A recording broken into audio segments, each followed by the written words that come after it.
നമ്മുടെ ചോദ്യം തന്നെ ഗവർണറുടെ റോഡ് ഷോയോ എന്നാണ്. ആ ഷോ വിതിൻ കോട്ട്സ് ആണ് ഇട്ടിരിക്കുന്നത്.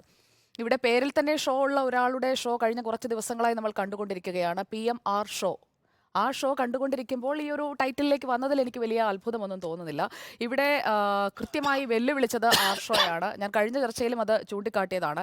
ഗവർണർ ജനങ്ങൾക്കിടയിലേക്ക് പോകുന്നത് അത് റോഡ് ഷോ അല്ല. ജനങ്ങൾക്കിടയിലേക്ക് ഇറങ്ങി അവരുമായി സമ്പർക്കമാണ് ഗവർണർ നടത്തിയത്. അത് ആ ദൃശ്യങ്ങൾ കണ്ടാൽ മനസ്സിലാകുമല്ലോ. ഗവർണർ അല്ലാതെ അവിടെ ഇറങ്ങിയിട്ട് ഇതാ ഞാൻ ഗവർണർ വന്നിരിക്കുന്നു, ഞാനാണ് ഗവർണർ ആരിഫ് മുഹമ്മദ് ഖാൻ എന്നൊക്കെ പറഞ്ഞ അല്ലെങ്കിൽ വെല്ലുവിളിച്ച് അങ്ങനെയുള്ള ഒരു ശരീരഭാഷയോ ഇടപെടലോ ഒന്നുമല്ല ഇന്ന് ഗവർണറുടെ ഭാഗത്ത് നിന്ന് നമ്മൾ കണ്ടത്. SM സ്ട്രീറ്റിൽ ഇന്ന് 12:40 ഗവർണർ എത്തുന്നത്. 1:20 വരെയുള്ള സമയം ഗവർണർ ആ SM സ്ട്രീറ്റിലുണ്ടായിരുന്നു. അവിടെ കടകളിൽ കയറുന്നു, വ്യാപാരികളുമായി സംസാരിക്കുന്നു, ചില വ്യാപാരികളുമായൊക്കെ ഒന്നിച്ച് സെൽഫി എടുക്കുന്നു, കുട്ടികളുമായി സംസാരിക്കുന്നു. അവരോടൊക്കെ നന്നായി പഠിക്കണമെന്നാണ് പറയുന്നത്. വിദ്യാർത്ഥി സംഘടനയിൽ ചേരാനൊന്നും പറയുന്നത് കേട്ടില്ല. അപ്പോൾ ഇക്കാര്യത്തിൽ കൃത്യമായി ജനങ്ങൾക്കിടയിലേക്ക് ഇറങ്ങിക്കൊണ്ട് അല്ലാതെ വെല്ലുവിളി ആയിരുന്നില്ല, അവിടെ ഒരു സംവേദനം നടത്തുകയായിരുന്നു. ആളുകളുമായി സംഭാഷണത്തിലൂടെ ആളുകൾക്കൊപ്പം ചെലവിടാനുള്ള ഒരു ശ്രമമാണ് ഗവർണർ അവിടെ നടത്തിയത്. 3:30 മാത്രമാണ് അദ്ദേഹത്തിന് മുൻ നിശ്ചയിച്ചിരിക്കുന്ന പരിപാടി. അതിനിടയിൽ ഈ ഗസ്റ്റ് ഹൗസിൽ താമസിക്കുന്ന ഗവർണർക്ക് മറ്റൊരിടത്തേക്കും പോയിക്കൂടാ എന്നൊന്നും ഏതെങ്കിലും മാനുവലിൽ ഉണ്ട് എന്ന് ഞാൻ കരുതുന്നില്ല. അറിയിക്കണം അക്കാര്യങ്ങളൊക്കെ കൃത്യമായി അദ്ദേഹം എവിടേക്കാണ് പോകുന്നത്, ഞാൻ പറഞ്ഞു പൂർത്തിയാക്കിക്കോട്ടെ, എവിടേക്കാണ് പോകുന്നത് എന്നതൊക്കെ കൃത്യമായി തന്നെ അറിയിക്കേണ്ടവരെയൊക്കെ അറിയിച്ചതിന് ശേഷമാണ് അദ്ദേഹം പോയിരിക്കുന്നത്. അങ്ങനെ അല്ലാതെ ഗവർണർ ചെയ്തു എന്ന് ഞാൻ കരുതുന്നില്ല.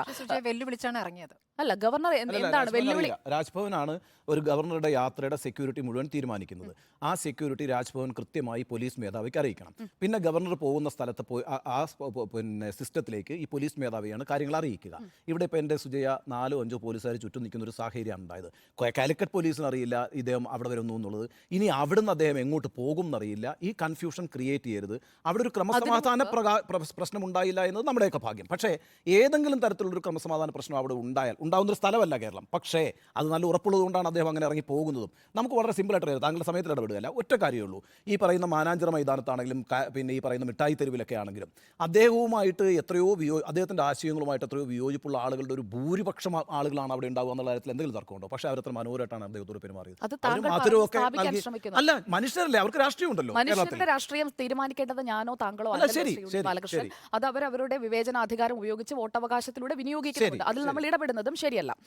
അങ്ങ് ഇടപെട്ട ഭാഗത്ത് നിന്ന് ഞാൻ എൻ്റെ പോയിന്റിലേക്ക് തിരിച്ചു വരികയാണ്.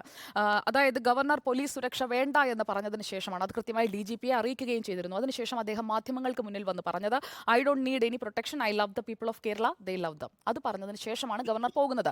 പോലീസ് സുരക്ഷ തനിക്ക് ആവശ്യമില്ല എന്ന് കൃത്യമായി തന്നെ പറഞ്ഞിട്ടുണ്ട്. അതോടൊപ്പം SFI എന്ന വിദ്യാർത്ഥി സംഘടനയെക്കുറിച്ച് പറഞ്ഞത് ഈ SFI പ്രവർത്തകരെ പറഞ്ഞു വിടുന്നത് മുഖ്യമന്ത്രിയാണ്, അവർ വിദ്യാർത്ഥികളല്ല, ഗുണ്ടകളാണ്, ക്രിമിനലുകളാണ് എന്നൊക്കെ കൃത്യമായി ഗവർണർ ഇന്ന് പറയുന്നുണ്ട്. അപ്പോൾ ഇന്ന് നിങ്ങൾ കാണാതെ പോയതാണോ എന്ന് എനിക്കറിയില്ല. ഇന്ന് കൃത്യമായ ഒരു വെല്ലുവിളി PMR ഷോയുടെ ഭാഗത്ത് നിന്ന് ഞാൻ കേട്ടിരുന്നു.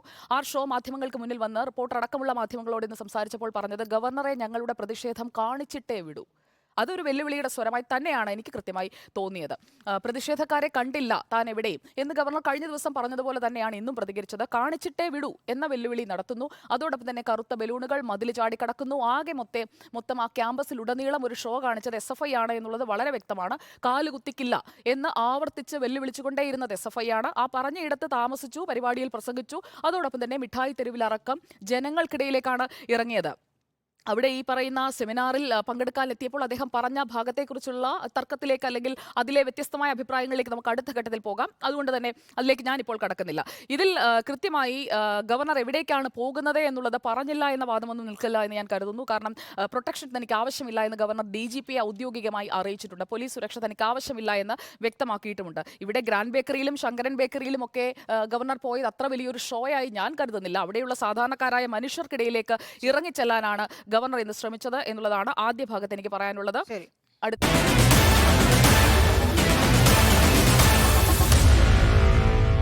Meet the editors.